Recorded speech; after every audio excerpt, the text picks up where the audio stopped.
He was the Pakan, the iron fist of the Dravkov Bratva, a man with neck tattoos, a $4,000 suit, and the kind of eyes that made politicians go quiet mid-sentence. She was just the chef, white coat, flower on her sleeve, invisible behind the kitchen pass, or so he thought. But when Nikolai Dravkov insulted her in the criminal slang of Moscow's Tverskoy underground, a dialect most Russian nationals wouldn't even recognize, he made the last mistake a man like him ever expects to make. He didn't expect her to understand. He certainly didn't expect her to answer back, word for word, cold as a Siberian winter. This isn't a story about food. It's a story about fire, and the kitchen is about to get much, much hotter. Friday nights at Tsar were not for the faint of heart. The restaurant sat on the ground floor of a dark glass tower in Tribeca, its entrance unmarked except for a brushed steel door and a single candle visible through the frosted window. The kind of place where the reservation wait list ran 6 months deep, and the sommelier made more than most surgeons. Inside, the dining room glowed amber and gold, mahogany paneling, crystal that caught the candlelight and threw it across white linen like scattered diamonds. Every table precisely placed, every sound precisely managed. It was the most controlled environment in Manhattan, and Sloane Merritt had built it that way on purpose. She stood at the pass, the narrow steel shelf between her kitchen and the dining room, and she did not look up. She didn't need to. She already knew he was here. The temperature in the room had dropped 2 degrees. She could feel it from behind the line. Sloane Merritt, head chef and sole owner of Tsar, was 31 years old.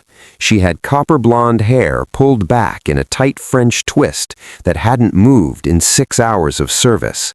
Her chef's coat was immaculate, somehow still white at 9 p.m. on a Friday, and her jaw was set in the particular way it got when she was concentrating on not reacting to something. To anyone watching through the pass window, she looked like exactly what she was, a brilliant, controlled, relentlessly focused chef calling tickets in a restaurant that had just earned its 2nd Michelin star. Nobody knew what she actually was. Nobody knew about Moscow. Sloane, her sous chef Demi Varesh materialized at her elbow, voice low. Demi was 26, sharp as a paring knife, and one of the few people in the building Sloane actually trusted. She was also currently doing the specific thing with her eyes that meant the dining room had become someone else's problem. Table 9 just sent back the duck. Sloane's hand paused over the pass. Again? 3rd time. Demi hesitated. His man said, and I'm quoting directly, that it tastes like something an American would cook. The kitchen kept moving around them. Flames jumped, pans rang. Nobody stopped working. They all knew better than to stop working. Sloane set down the ladle she was holding, slowly. She wiped her hands on the side towel tucked into her apron. She looked at Demi. Who said that? Demi's eyes flicked toward the dining room and back. The look said everything. Sloane already knew. She had known the moment the temperature dropped. Table 9 was Nikolai Dravkov's table. It was always Nikolai Dravkov's table. He came once a month, always on a Friday, always without a reservation, and the host always found him a table, because the host had seen what happened to businesses that told Nikolai Dravkov they were fully booked. He sat with his back to the wall, 2 bodyguards at the adjacent table, a glass of Georgian red he never finished, and the absolute unshakable certainty of a man who had never once considered that a room might not belong to him. He was, by any objective measure, the most dangerous person in New York City. Sloane had been cooking for him for 2 years. She turned back to the pass and stared at the returned plate for exactly 3 seconds. The duck was perfect, She knew it was perfect because she had touched every component herself. The sear was flawless, the jus balanced, the cherry reduction cut with exactly enough acid to keep it from going cloying. She had made this dish 400 times, and it had never once been wrong. She could send it back out. She could modify. She could have Demi deliver a quiet apology and a complimentary course and let the night continue its controlled, profitable, bloodless arc. She had done that every other month for 2 years. She picked up the plate. She walked to the pass window and looked through it into the dining room. Nikolai Dravkov was not looking at his food. He was not looking at anything in particular. He sat at table 9 with one arm draped over the back of his chair, a black suit jacket that fit like it had been constructed around the specific architecture of his threat, holding his wine glass loosely in a tattooed hand. The tattoos ran from his knuckles to his collar and disappeared beneath his shirt. His jaw was dark with several days of stubble. His hair was pushed back from his face in a way that looked like he'd done it once and it had simply stayed, because things tended to cooperate with Nikolai Dravkov. He was speaking, low, unhurried, leaning slightly toward the man on his right, Gregor, his second, who had the face of a man who had never once questioned an order in his adult life. Nikolai wasn't speaking English. He wasn't speaking the standard Russian that the other 2 tables in earshot might theoretically have studied in school. He was speaking Tverskoy, not tourist Russian, not film Russian, not the clean, neutral Moscow dialect that news anchors used. He was speaking the compressed, guttural prison yard slang of the Tverskoy district, the criminal register of Moscow's underworld, the language of men who settled arguments with car tires and silenced pistols. A dialect so specific, so layered with coded meaning and street-level violence that most Russian nationals would need a moment to parse it. A dialect that had no business being spoken in a candle-lit Tribeca restaurant by a man in a bespoke suit. Sloane understood every word. She had learned it at 17, in a kitchen not entirely unlike this one, from a man who had told her that the best way to survive a world that wanted to erase you was to understand every language it spoke. Nikolai was talking about the port. Not this port, the container port in Red Hook, where 3 shipping containers registered to a shell company had gone dark 4 days ago. She knew this because she had been listening to Nikolai Dravkov speak freely in her restaurant for 2 years under the ironclad assumption that no one around him had any idea what he was saying. He talked about routes. He talked about payments. He talked about men who had disappointed him and the specific administrative processes by which they were dealt with. Tonight, he was talking about a leak. Someone in his inner circle had tipped off the Lashenko family on the Red Hook shipment. Someone with access to the routing schedule. Someone who had been in the room for the planning meeting last Tuesday. He didn't know who yet. His voice was very controlled and very cold, which Sloane had learned over 2 years meant he was closest to being genuinely dangerous. And then he turned slightly, glanced toward the pass, and said, still in Tverskoy, still utterly assured that his words were invisible in this room, that the American girl in the kitchen could send out cardboard on a plate and it would taste better than whatever insult she'd just presented as a main course. That clearly, without the ability to speak a civilized language, she also lacked the ability to cook like one. That perhaps her talents lay elsewhere. That she should go back to whatever flat, graceless city produced her and make sandwiches for people who didn't know any better. Gregor made a low sound that might have been a laugh. The wine glass in Nikolai's hand tilted slightly, easy and indifferent, as if the opinion cost him nothing at all. Sloane stood at the pass window for one breath. Then she set the plate down, untied her apron, and pushed through the kitchen doors into the dining room. The room didn't stop, not visibly. The waitstaff continued moving, the other tables continued their conversations, the music continued its low ambient thread beneath everything. But something shifted in the air. the way air shifts in the seconds before a storm makes up its mind. 2 tables looked up. One of Nikolai's bodyguards reached for the edge of the table. Sloane walked across the room in her white chef's coat, and she did not slow down, and she did not look at anything except Nikolai Dravkov's face. He saw her coming.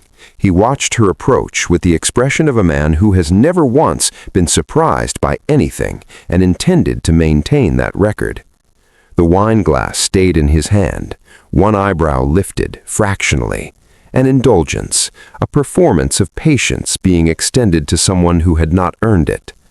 Sloane stopped at the edge of table 9. She put both hands flat on the white linen. She looked at him directly, not at his collar, not at the candle, not at the middle distance that restaurant staff learned to stare at when addressing men like him. At him. And then she answered him, in Tverskoy, in his dialect, his register, his vocabulary, the specific compressed slang of the underworld he'd built himself inside of, the language he used when he was certain no one was listening. "A man who confuses cruelty with taste," she said, her voice perfectly level, perfectly quiet, perfectly clear, "shouldn't be allowed to order wine, let alone offer opinions about the people who make it worth drinking." The duck was not the problem at this table. The judgment was. The wine glass stopped moving. Nikolai Dravkov went completely, absolutely still.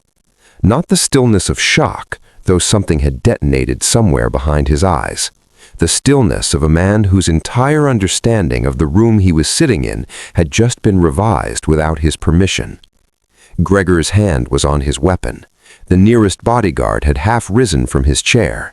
The 2 tables within earshot had gone silent, in the particular way that people go silent when they understand that something is happening that they are not equipped to understand. Sloane straightened up. She smoothed the front of her chef's coat. She held Nikolai Dravkov's gaze for exactly 1 more second, his eyes the pale, freezing gray of the Moscow River in January, looking at her as if she had just materialized from a wall, and then she turned and walked back toward her kitchen. She pushed through the doors. She picked up her apron. She tied it without looking down. Behind her, in the dining room, nobody moved. And Nikolai Dravkov, the Pakan, the most feared man between New York and St. Petersburg, sat at table 9 with his wine glass in his tattooed hand and one single thought occupying the entirety of his attention. Who is she? He didn't stand up. That was the first thing she noticed from across the room, the thing that separated Nikolai Dravkov from every other dangerous man she had ever been in proximity to. Lesser men stood up. They raised their voices, pushed back their chairs, made themselves large. Nikolai Dravkov sat perfectly still, set his wine glass down with the care of someone who intended to finish it later, and looked at her kitchen doors as they swung shut behind her. Then he turned to the room. He didn't say a word. He simply looked at the nearest occupied table, a foretop of finance men who had been craning toward the scene, and the conversation at that table died so completely it was as if someone had cut a wire. The table beyond it followed, then the next.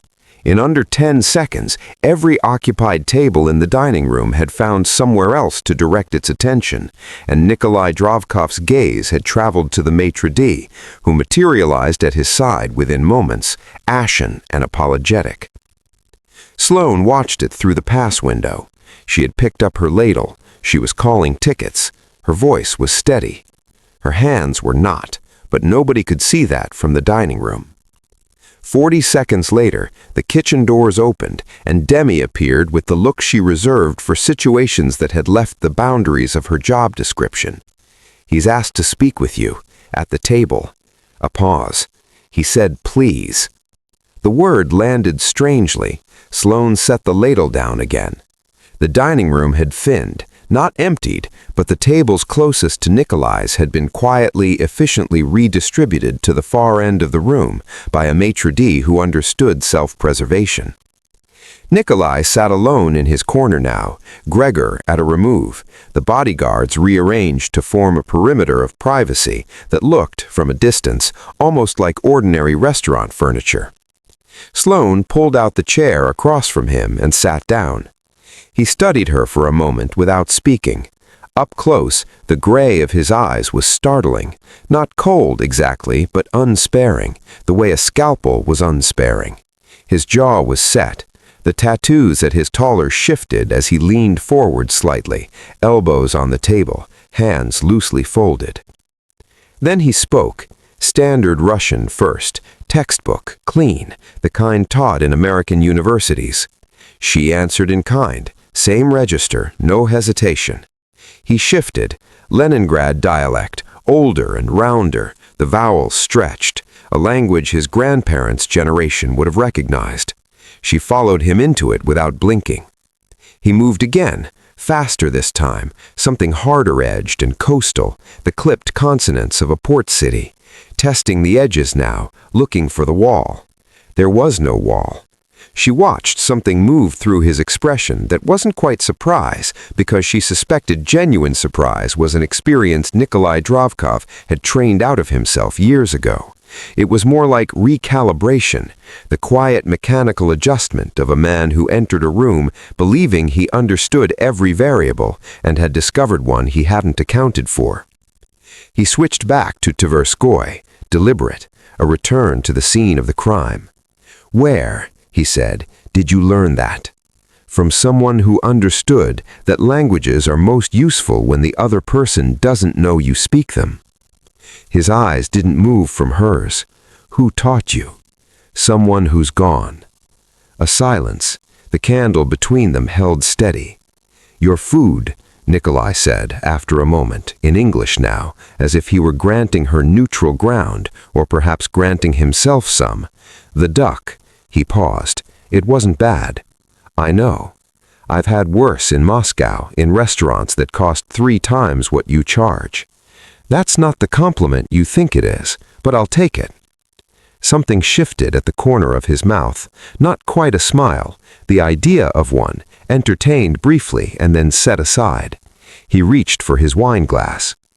"Your palate," Sloane said, standing, "is actually excellent. Your manners are catastrophic. Those are 2 separate problems, and only one of them is my business." She straightened her coat.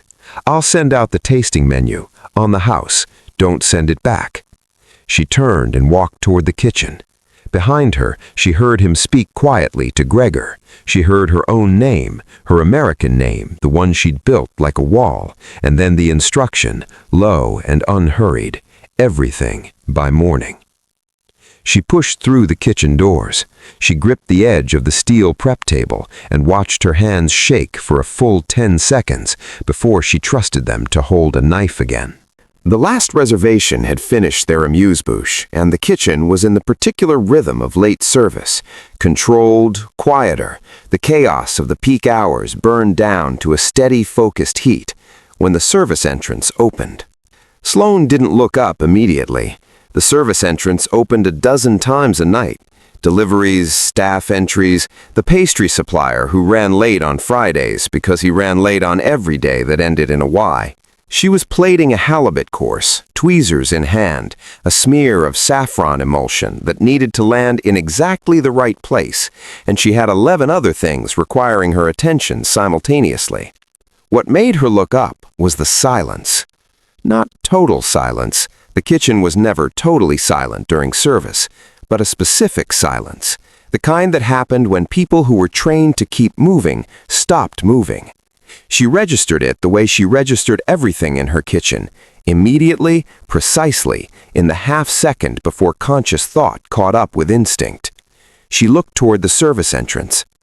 The man standing there was wearing a delivery jacket, dark blue, the kind that came with a clipboard and an excuse.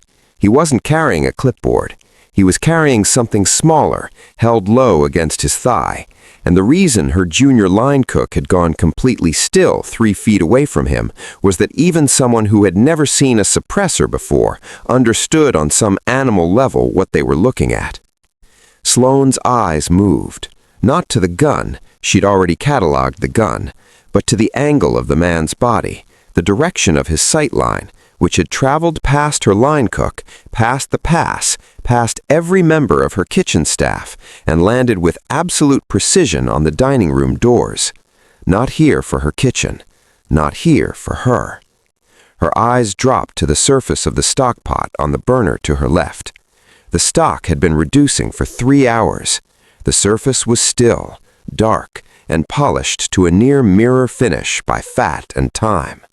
In it, she could see the reflection of the dining room doors, and through the small porthole window set into them, the edge of table 9, the back of a dark suit jacket, the unmistakable architecture of Nikolai Dravkov's shoulders, turned away, completely unaware. Sloane put down her tweezers. Her hand closed around the handle of the cast iron skillet on the burner to her right.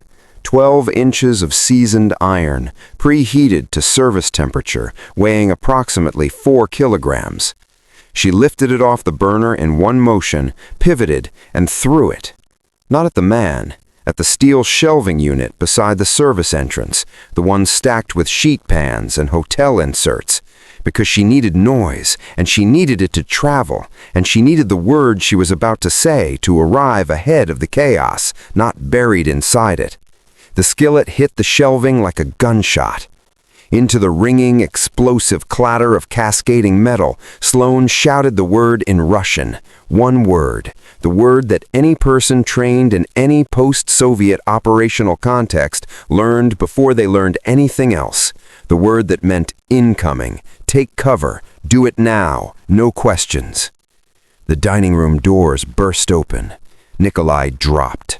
Not stumbled, not reacted, dropped, instantly and completely, the trained response of a man who had heard that word before and understood what it cost to hesitate. The shot that had been tracking the back of his head for the past 4 seconds punched into the mahogany paneling above the banquette instead, sending a spray of wood that rained down across the white tablecloth like splinters of catastrophe. Gregor came through the doors 2 seconds behind the shot. He crossed the kitchen in 4 strides and hit the man in the delivery jacket with the full force of someone who had been waiting for permission to be violent for the better part of an evening. They went into the steel shelving together, and what remained of it gave way entirely. Then it was over. The kitchen held a stunned and total stillness. Someone was crying quietly near the cold station, her pastry chef, who had never been in a room with a gun before. The rest of her staff stood frozen in the wreckage of a service that would not be resuming tonight. Sheet pans and hotel inserts and the cast iron skillet were distributed across the tile floor like evidence. Sloane stood at her station holding a chef's knife she didn't remember picking up. Nikolai rose from the floor of her dining room, straightened his jacket, and looked through the pass window. His eyes found hers across the wreckage without searching, directly, immediately, as if there had never been any question of where she would be standing. "You just saved my life," he said. His voice was completely level. "You're not going home tonight." She didn't have a coat. That was the first absurd thought she had as Nikolai's men moved her through the restaurant's back corridor and out into the Tribeca night. That she was still in her chef's coat, that her knives were still on the station, that there were 3 unplated halibut courses sitting on the pass that nobody was going to finish. 8 years of discipline, and the thing her mind snagged on was the mise en place she was leaving behind. The SUV was already running, black, windowless from the outside, the kind of vehicle that existed specifically to make its passengers disappear from view. A second one pulled up behind it before she'd even reached the door.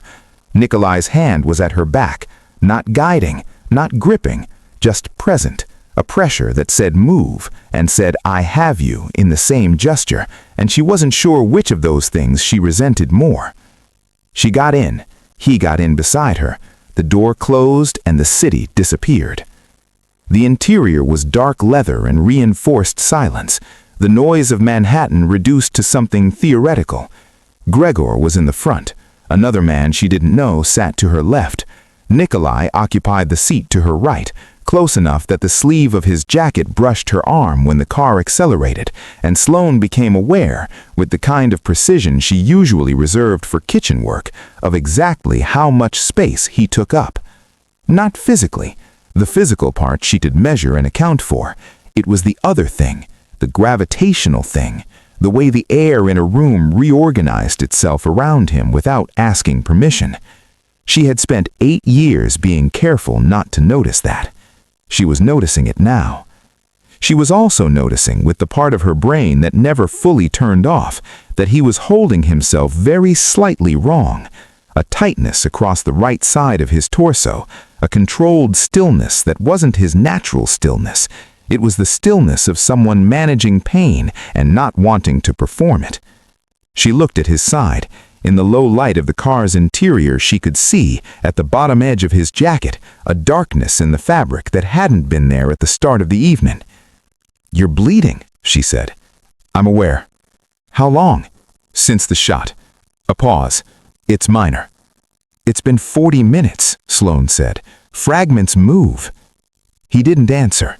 She took that as confirmation of everything she'd suspected and turned to face forward and said nothing else for the remainder of the drive, because there was nothing else to say that wouldn't require her to explain how she knew what she knew about fragmented rounds, and that conversation was not one she was ready to have at 11:30 on a Friday night in the back of an armored car belonging to the man who had destroyed her family.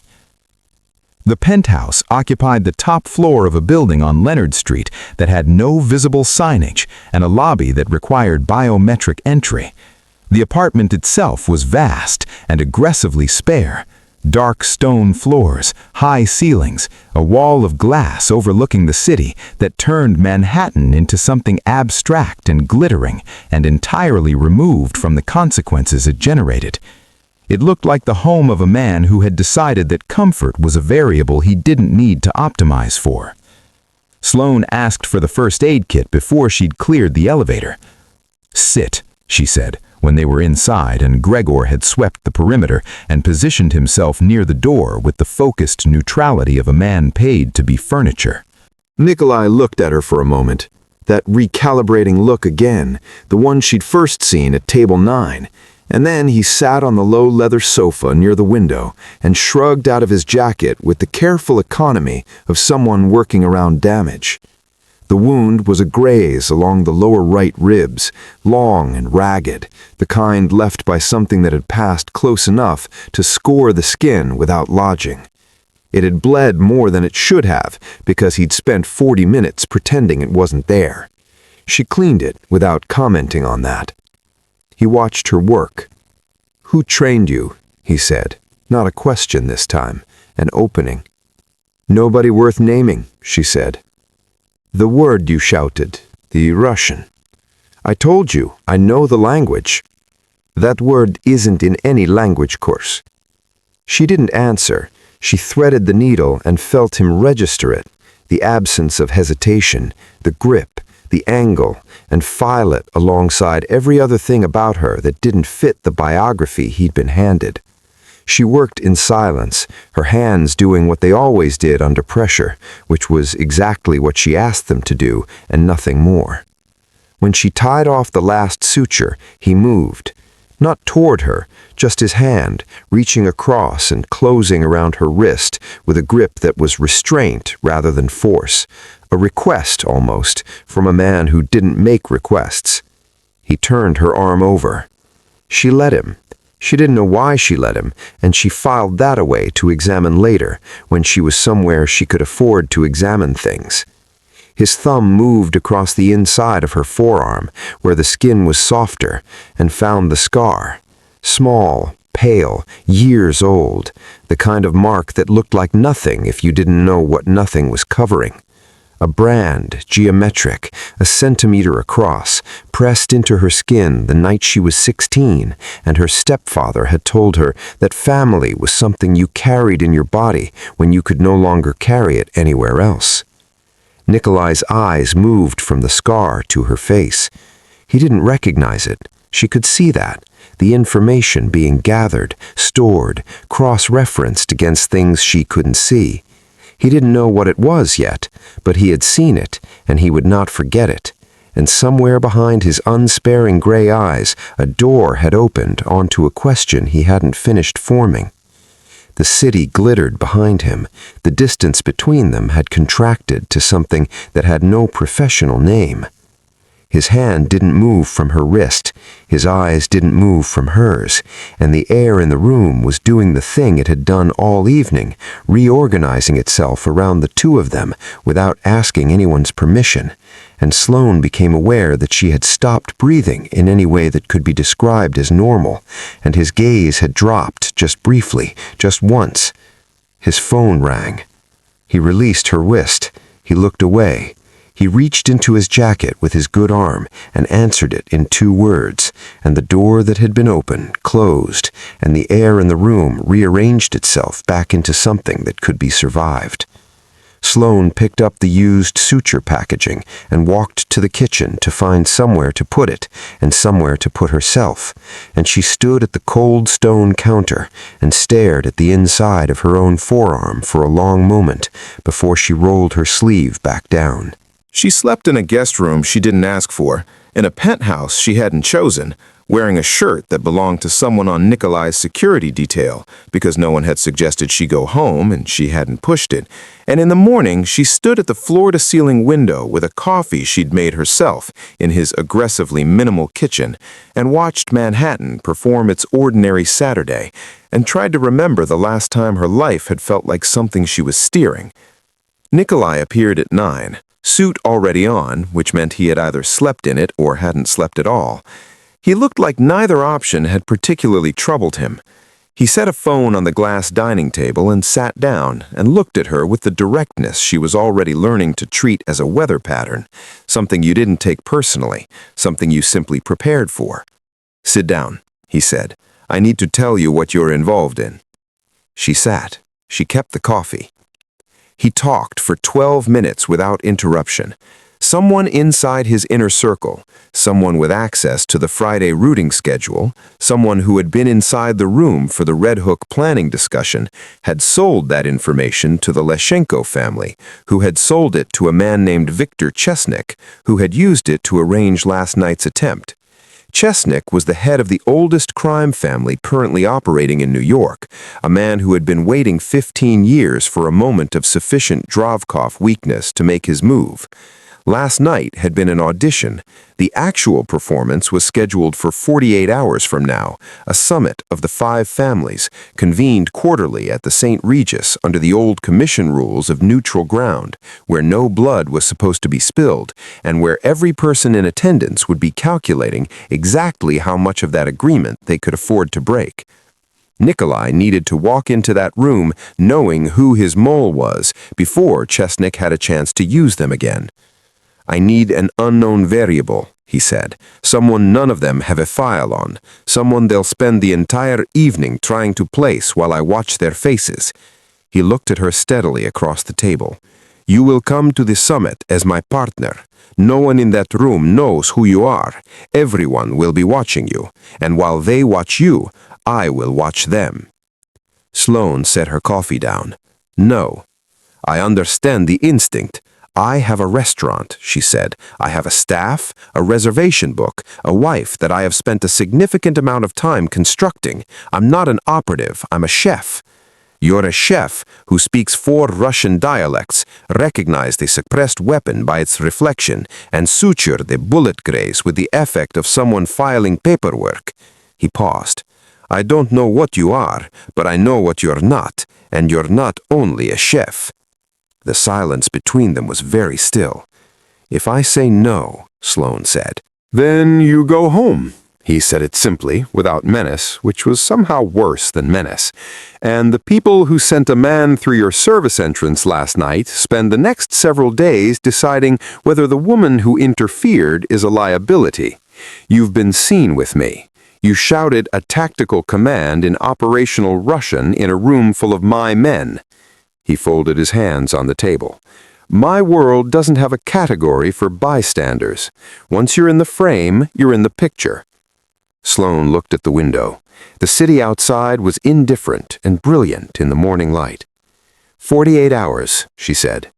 "The summit ends by midnight. You're out." She picked up her coffee. "I'll need my own room until then." He nodded once, already reaching for his phone, already moving to the next problem, and she recognized the specific efficiency of a man who had learned never to linger on a victory in case the moment of satisfaction cost him something. The dress arrived at 4, blood red, off the shoulder, the kind of construction that required a person who knew what they were doing to have spent several uninterrupted hours on it, which meant he'd made the call before she'd agreed, and she filed that away with everything else she was filing. A jeweler arrived 20 minutes later. He was small, precise, and did not make eye contact, which Sloane recognized as the professional courtesy of someone who operated in rooms where seeing too much was an occupational hazard. He fitted a bracelet to her left wrist, gold, delicate, antique-looking, and when he left, Nikolai told her it had a GPS transmitter embedded in the third link from the clasp. "In case we're separated," he said. "In case you need to find the body," she said. He didn't deny it. She dressed alone. When she came out, Nikolai was standing at the window with his back to the room, jacket on, checking something on his phone, and he turned at the sound of her heels on the stone floor and looked at her. He looked at her the way she had occasionally seen people look at her food when it arrived at the table, before the professional appreciation settled in the half-second before they remembered they were in public. Something unguarded, something that had no practical function and happened anyway. He recovered quickly. He always recovered quickly. "Don't speak unless I signal. Stay close. If Chesnick engages you directly, I'll be pleasant. Pleasant is not what I—" "Nikolai." She picked up the small evening bag Gregor had sourced from somewhere. "If someone speaks Russian at me, I was going to say, I'll handle it," she said. He looked at her for a moment. Something moved at the corner of his mouth that she was beginning to recognize as the closest he came to conceding a point. "Yes," he said quietly. "I know." The St. Regis had been hosting dangerous men in expensive rooms for over a century, and it showed in the way the staff moved, efficiently, quietly, with the particular blankness of people who had learned that the most professional thing they could offer their guests was the performance of having seen nothing. The private floor had been booked under a shell company that Sloane didn't recognize and probably couldn't trace. The elevator required a key card that Gregor produced without being asked. When the doors opened, the noise hit first, the low, orchestrated hum of people being carefully cordial with one another, the clink of crystal, the sound of laughter deployed as a political instrument. Then the light, warm and chandelier gold, and the room itself, a ballroom scaled down to something intimate and therefore more suffocating, ringed with draped tables and conversation clusters and the kind of floral arrangements that cost more than her first professional kitchen. 5 families. Sloane had done the math in the car. She knew the names, had known them for years, in the way that children raised near fire learned early to identify every variety of flame. The Dravkovs, the Lysenkos, the Markov Consortium, the 2 American families who had maintained their foothold in the city by making themselves useful to everyone and indispensable to no one. 40 or 50 people in total, each one a variable, each conversation and negotiation conducted entirely beneath the surface of what was being said. She had cooked for rooms like this for 8 years. She understood the architecture. Nikolai's hand was at her back as they entered, the same pressure as the night before, present and undemonstrative, and she felt the room register them before she'd fully crossed the threshold. Not loudly, just the small recalibration of attention that happened when something unexpected entered a space that prided itself on containing no surprises. Heads turned by degrees, eyes moved and moved away, conversations continued and contained new information. She kept her face arranged in the expression she used when a critic arrived unannounced during service, interested, untroubled, entirely in possession of herself. She spotted Chesnick 11 seconds after they entered because he was already moving toward them. He was shorter than she'd expected from Nikolai's description. Squat was the right word, compacted, the kind of physical presence that had learned to make itself felt through stillness rather than height. Silver-haired, impeccably dressed, with a face that had probably once been handsome and had curdled over decades into something that merely performed pleasantness. He moved through the room like someone who had never once considered that it might not part for him, and it did part for him, which told her everything she needed to know about how afraid of him people were when they thought no one was watching. He arrived with a smile that had been constructed rather than felt. "Nikolai." He extended his hand. Russian, immediately, without preamble. Not the standard register, but the street-level one, easy and contemptuous. "You look well for a man who had a difficult Friday." His eyes moved to Sloane with the specific quality of a man who was looking at an object and wanted her to know it. "And who is this? You didn't mention you were bringing decoration." He turned the smile up slightly. "Does she come with a receipt, or is this a long-term arrangement?" Sloane had been looking at the middle distance in the way she'd been doing all evening, the practiced social remove of someone content to be underestimated. She turned to Chesnik slowly, as if his words had arrived from very far away and had taken a moment to become worth responding to. She answered in old Moscow Russian, not Tverskoy, not the modern standard, the aristocratic register of pre-Soviet educated society, the language of academies and drawing rooms and families who had been significant before significance required a weapon. The language of Chesnik's grandmother's generation, the register that said, "I come from somewhere older and more serious than you, and I'd like you to know it."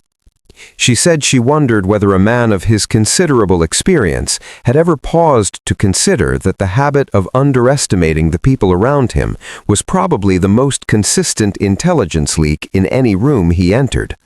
That condescension, as a character trait, had a way of making a man predictable, and that predictable men, in her observation, tended to have shorter careers than they'd planned. She said it the way she plated a dish, with precision, without urgency. The room didn't stop, but the particular radius of silence that spreads when something irreversible has been said moved outward from their small circle like a stone dropped in still water.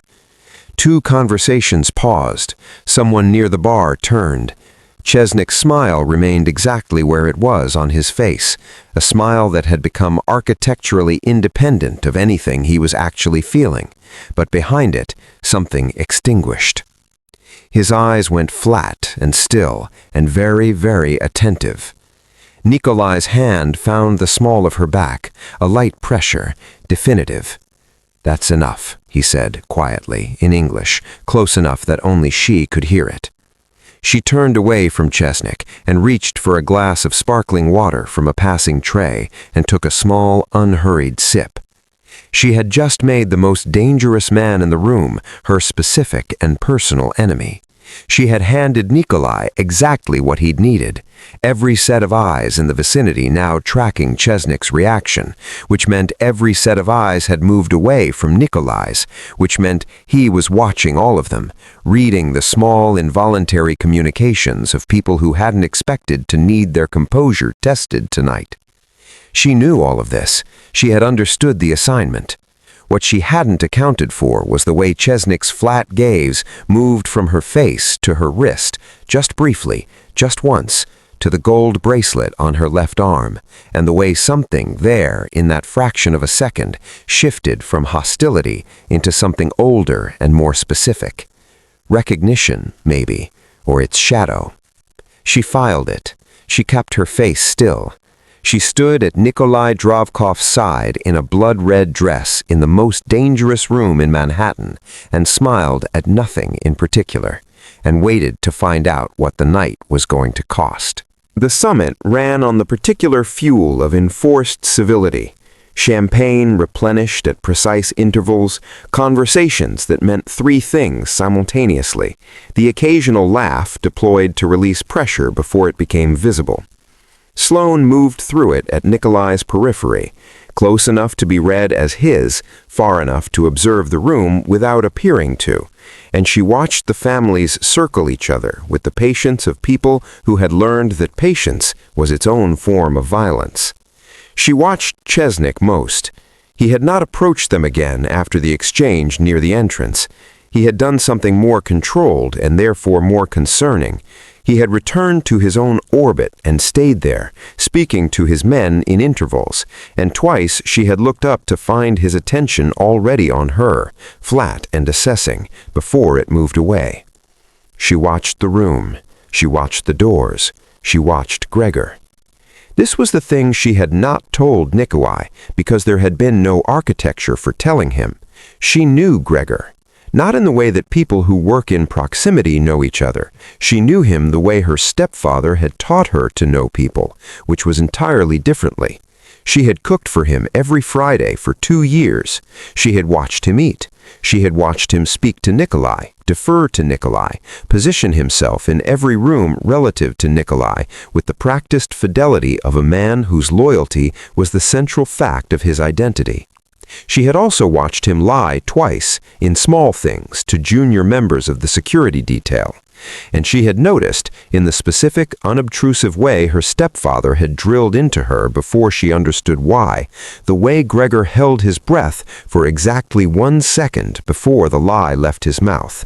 A single second of stillness, almost invisible. The kind of tell that only meant something if you'd been taught to look for it. She had been taught to look for it. The evening was thinning toward its final hour when Gregor appeared at Nikolai's elbow with the expression of a man delivering routine information. His posture was appropriate. His voice was low. He said something about a security concern with the south stairwell, a detail that needed Nikolai's direct authorization, better to handle it now before the formal close, 5 minutes, the service corridor. Sloane watched him say it.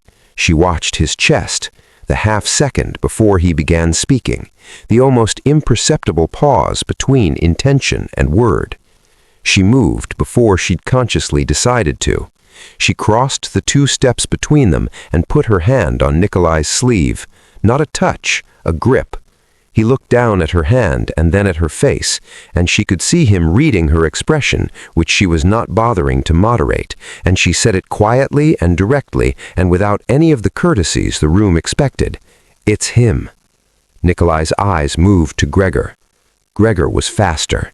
The device was small, compressed air, a delivery mechanism that fit in a closed fist and left no syringe, no visible mechanism, nothing that read as a weapon to the peripheral vision of a room full of people trained to notice weapons. He had it against Nikolai's neck before either of them had completed the motion of reaching for a response. The hiss of it was inaudible beneath the ambient sound of the room. Nikolai's legs went in seconds. Not dramatically. He folded, controlled by the same physical discipline that governed everything he did, but folding nonetheless, his hand catching the edge of a nearby table before Gregor caught his arm and turned it into something that looked, from a distance, like a man steadying a companion who'd had too much to drink. Sloane didn't look at the room, she looked at Gregor. He looked back at her with something that might once have been regret and had been replaced by the flat pragmatism of a decision already executed. "Don't," he said. She drove her elbow into his throat. Not a warning, not a gesture, the full committed strike of someone who had been trained in a room with no mirrors by a man who did not believe in half measures, aimed at the precise anatomical location that would collapse his ability to direct the next 4 seconds of his life. Gregor's grip on Nikolai broke. He staggered. She took the radio from his jacket in the same motion. His hands were occupied with his throat, which was the point, and she depressed the emergency channel and she broadcast the code. 7 digits, a sequence that had no meaning in any Bratva operational protocol because it hadn't been built for the Bratva. It had been built for the Kasarov network, assembled in a kitchen in Moscow by a man who believed in contingencies, and it meant one thing: surviving asset, extraction required, this frequency, now. She hadn't known if anyone was still listening on this frequency. She still didn't know. What she knew was the effect on Gregor. He had stopped moving.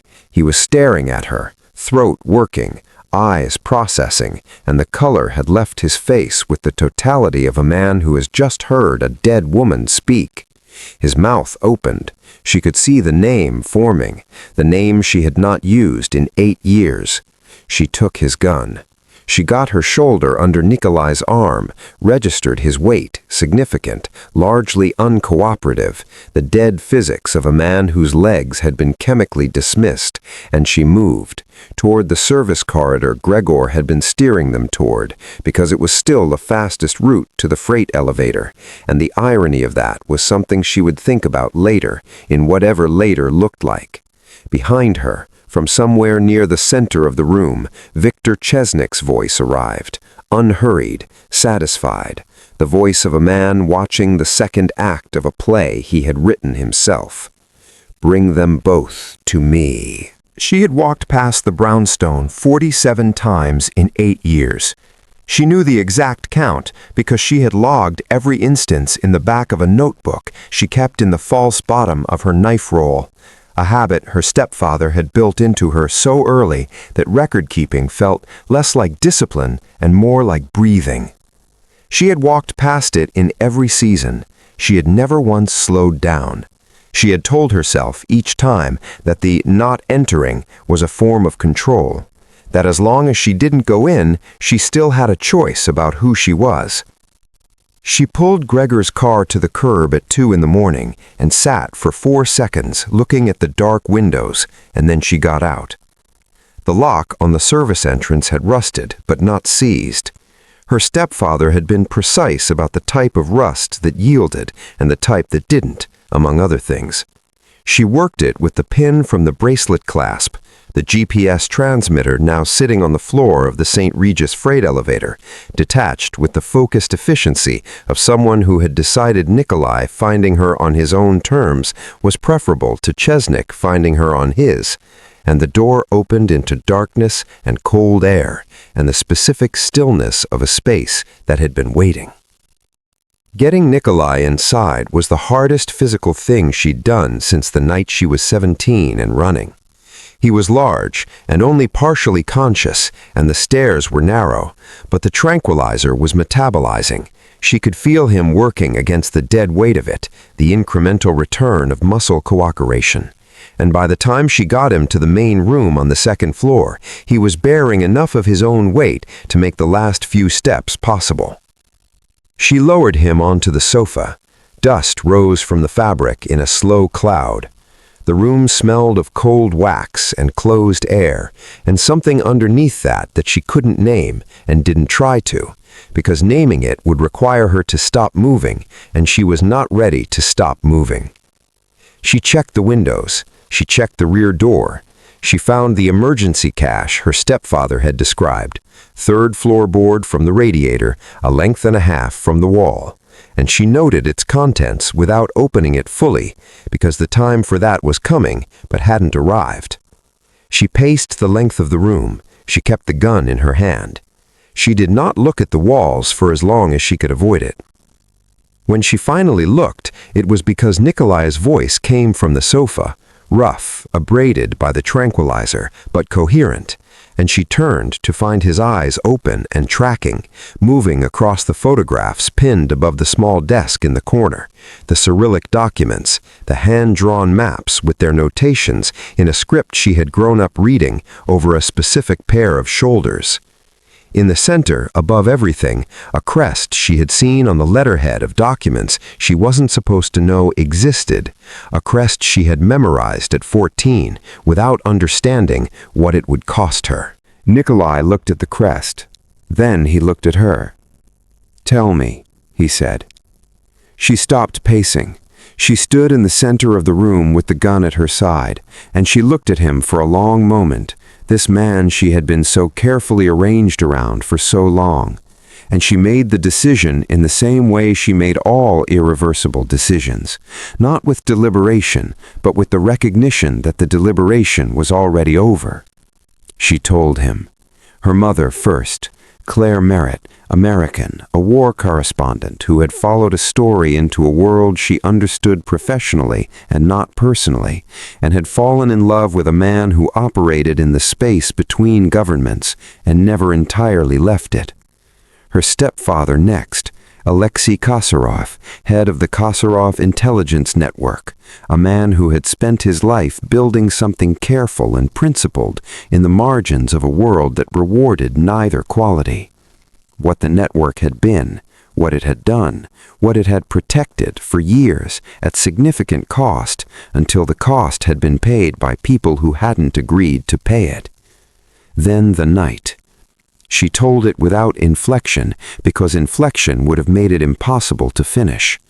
The phone call that woke her at 3 a.m, her stepfather's voice already at the register he used when there was no time for anything except information. The smoke she could smell before she reached the window. The decision he had made for her, quickly and without asking her permission, because she was 17 and it was not a decision a 17-year-old should be asked to make. His hands on her shoulders, the back window, the drop to the garden, his face looking down at her and saying, "Become someone else, become someone no one is looking for." And she had run, and she had heard the second explosion before she reached the end of the alley, and she had not looked back, because he had told her not to look back. "I became Sloane Merritt," she said, "and I cooked for you every Friday for 2 years." The room held the silence of a space that had been built for the keeping of difficult things. Nikolai sat with his elbows on his knees and his eyes on the floor. He had not moved while she spoke. He did not move now for a long time. "Because of me," he said. It wasn't a question. "Because of your father," she said, "and I've been waiting to understand the difference." He looked up at her then. She met it. The gray of his eyes in the low light of the safe house was the color of something that had been through weather and was still standing, and she understood with a precision she hadn't prepared for that she was looking at a man who was doing the same accounting she had been doing for 8 years and arriving at some of the same answers. She opened her mouth to say something that she hadn't yet identified. The front door came in. The door didn't splinter. It came off the frame entirely, which told her they'd used a ram rather than a kick, which told her they'd come prepared for a fortified entry, which told her Chesnick had known about this address before tonight. She filed that and moved. She was already across the room. The safe house's architecture was something she had memorized from blueprints drawn in her stepfather's hand on 3 sheets of graph paper that she had studied until the measurements lived in her body rather than her memory. She knew the widths of the corridor to the back stairwell. She knew which floorboards held and which gave. She knew the load-bearing intervals of the ceiling joists on the upper floor, and she knew what her stepfather had placed in the cavity above the 3rd joist from the north wall, and she had known all of it for 8 years without ever once believing she would need it. She needed it now. Nikolai was on his feet before the door finished moving. Whatever the tranquilizer had taken from him, anger had partially refunded. She could see it in the quality of his stillness, the way he'd picked up the secondary weapon from the cache she'd opened without being told to, the way he moved to the left side of the entry corridor with the automatic spatial intelligence of a man who had been doing this since before it had a name. He fought the way she'd suspected he would, economically, without theater, each movement the minimum necessary to produce the required result. Chesnick had brought 8 men and Gregor. Gregor's left arm was in an improvised sling. Her elbow strike at the St. Regis had done something structural, not just painful, and his face carried the particular expression of a man who had made a calculation and was no longer certain the math was right. He came through the entry second, and he was looking for her, not Nikolai. She noted that and moved through the back corridor before he could establish her position. The first 2 men found her in the kitchen. She used the corridor's width, 31 inches, her stepfather's handwriting, she could see it, to make the space work for her rather than them. One at a time was the only way the corridor gave access, and one at a time was all she needed. She was not a large person. She had never relied on size.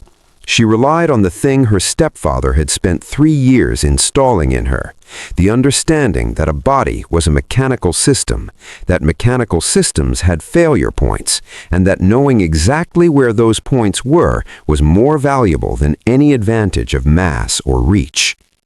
The sounds from the front room told her Nikolai was managing his arithmetic. She moved to the stairwell. She went up. The third joist from the north wall. She had her hands on the ceiling panel before she'd fully registered the sound of boots on the lower stairs. Gregor, she knew his weight by now, the specific rhythm of him, and she positioned herself in the dark of the upper landing, and she waited with the patience her stepfather had taught her was the hardest and most necessary skill of all. Gregor came through the stairwell door with his weapon trained on the space where a person would logically be standing, and found it empty. And in the half-second of his recalibration, she released the panel. The cash came down with it, the full weight of what Alexei Kasarov had assembled and sealed and never used, compounded by the panel and gravity and the specific angle she'd calculated from a blueprint on graph paper in a dead man's handwriting. It caught Gregor across the shoulders and drove him to the floor, and she was already moving, and when she spoke, it wasn't tactical, and it wasn't a warning. It was the same thing her stepfather had told her to do when she had nothing left to lose, which was simply to say what was true. I am Sloane Kasarova. Gregor's eyes found her face from the floor. She watched the name reach him, watched it travel through 8 years of buried fear and the specific guilt of a man who had betrayed one master to protect himself from the ghost of another. And she watched him understand what it meant that she was standing in this room, in this house, alive. She saw him understand that it was the last thing he would know. She came back down the stairs to find Nikolai and Chesnik at the far end of the front room, and the geometry of it was wrong. Nikolai was between her and Chesnik, and there was blood on his left side from a cut she hadn't seen him take, and his weapon was gone. And Chesnik had his gun up with the calm of a man who had reached the last page of a plan he'd been writing for 15 years. Chesnik looked at her over Nikolai's shoulder. "There she is," he said. The warmth in it was the worst thing about him. "I wondered when you'd come down." He kept the gun on Nikolai, but his eyes were on her, and she understood that Nikolai was not the point. Nikolai had never been the point tonight. "Your stepfather was braver than I expected," Chesnik said. "It didn't help him." He fired at her. Nikolai moved. She saw it happen, the decision made and executed in the fraction of a second between the trigger pull and the shot, his body crossing the line, the bullet taking him in the shoulder and putting him on the ground hard, and she was already in motion toward Chesnik, but not fast enough, not nearly fast enough, and Chesnik stepped over Nikolai with the patience of a man who had never once rushed an ending, and leveled the gun directly at her face. "Your stepfather begged," he said. At the end, "I thought you should know." She looked at the gun. She looked at him. She kept her face still. The firing pin fell on an empty chamber. The click was very loud. 1 second, the length of a single breath, the space between one world and whatever came after it. Sloane didn't hesitate. Chesnik went down and stayed down, and the room held the specific silence that follows irreversible things. She became aware of the remaining men the way she became aware of everything in the last several minutes, not through active attention, but through the peripheral processing that had been running underneath all of it, cataloging positions and movements, and the small behavioral signals that preceded decisions. She counted 4 still standing. She watched them look at Chesnik, then at her, then at each other, and she watched the collective arithmetic happen in real time. The rapid, unsentimental calculation of men who had signed on to a war and were now standing in the ruins of its commanding general, with no succession plan and no particular ideological attachment to the outcome. They left, not quickly, not slowly, with the businesslike neutrality of people updating their employment status. The front door, hanging at an angle from its compromised frame, swayed slightly in their wake. Then it was just the room, the dust and the wreckage and the photographs on the wall and the gray pre-dawn light beginning to press itself through the boards on the windows. And Nikolai on the floor, which was where her attention had been since he went down, and which was where it returned now with the totality of something that had been waiting to be the only thing. She crossed the room and knelt beside him. The shoulder wound was serious in the way that shoulder wounds were serious. Significant blood, a body in shock working to compensate, pain being managed through the same discipline that managed everything else about him. She got her hands on it. Her chef's hands, which had spent 8 years learning to be steady under pressure, which had sutured a graze 2 nights ago on a leather sofa with the city glittering behind them, which knew the difference between damage that waited and damage that didn't. He looked up at her. His face was pale and entirely present. "You had 8 years," he said. His voice was abraded but direct. It was the voice he used when he had decided that the cost of a question was worth paying.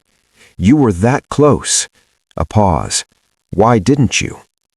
She didn't answer immediately. She kept her hands where they were and applied pressure, and looked at the wall above the desk, at the photographs pinned there in her stepfather's careful arrangement, the documentation of a life she had only known the end of.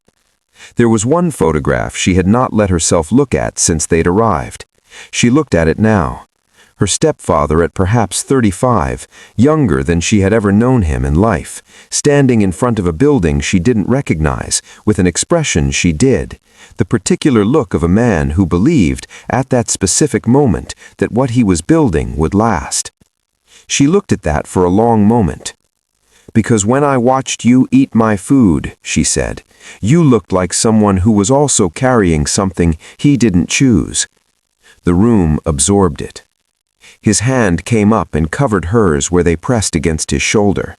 His grip was weaker than it had been 2 nights ago, and it was still the most deliberate thing anyone had done to her in 8 years. He didn't say anything for a moment. Then, "I am not my father." "I know," she said. "Then why is that the problem?" "Because I came here to hate you," she said, "and it turns out that hating someone is much easier when they're not a person." Something moved through his face. She watched it arrive and settle and become something she didn't have a category for. And then he laughed. A short, real, unguarded sound, pulled out of him by pain and exhaustion, and the particular absurdity of 2 people arriving at honesty inside the wreckage of everything they'd been carrying toward each other for 8 years. It was the first real laugh she had ever heard from him. It was nothing like she would have imagined. It undid something in her that she hadn't known was still tied. He looked at her directly, the way he always looked at her, unsparing, undecorated, without the social mediation that other people used to make themselves easier to be around. "I'm not going to offer you a title," he said, "or a ring, or a place inside something you didn't choose." His hand tightened slightly over hers. "I'm asking you to stand with me, not as cover, not as a ghost operating at my periphery because it keeps you safe." He paused. "With your name, all of them, next to mine. Sloan Merritt, Sloan Kasarova, Sloan Drakova." She looked at the door. The gray-green point morning was coming through the boards in thin, horizontal lines, the specific, colorless light of a city that hadn't decided yet what kind of day it intended to be. She thought about 8 years of white coats and controlled kitchens and the particular discipline of Friday nights, the act of cooking for a man she had constructed her entire survival around hating, the way she had told herself that proximity was strategy and strategy was all it was, the way she had been wrong about that for longer than she wanted to calculate. She thought about her stepfather's face in the photograph, the expression of a man who believed what he was building would last. She thought that perhaps the thing he had been building, in the end, was her. She stood up. She looked at Nikolai Drakov on the floor of the last room that had ever belonged to her family, wounded and waiting, and entirely without pretense, and she extended her hand. He took it. He used it to stand, which cost him something she could see him refuse to acknowledge, and then he was standing beside her in the half-light, with her hand still in his, and the city beginning its gray morning outside the broken door. They walked out together into the cold Greenpoint dawn, battered, bloodied, carrying every name they had ever earned, and several they were still learning to hold. Behind them, the safe house stood empty for the first time in 8 years, its door open to the morning, its long vigil finally done. They say the Drakov Bratva restructured entirely within a year, new agreements, new boundaries, new terms that the other families accepted because the alternative had been made sufficiently clear. They say the woman in the white coat sits at the head of every significant negotiation, and that the men across the table spend the first 10 minutes trying to understand her, and the remaining time trying not to show that they can't. They say she is the only person in New York who can make Nikolai Drakov apologize for something, and that she has done it twice, and both times he meant it. And they say that every Friday night, no matter which city they're in or what is currently burning, he sends one dish back. Just once. He tells whoever is nearby that something is wrong with it, that the chef should be informed, that he expects better. And he waits, because he loves the look on her face in the moment before she answers. The most dangerous person in the room is never the one holding the gun. It's the one who made you forget to watch your back. Thanks for watching. If you haven't subscribed yet, hit that button now. It keeps these Mafia legends alive. Like, comment, and I'll see you in the next upload.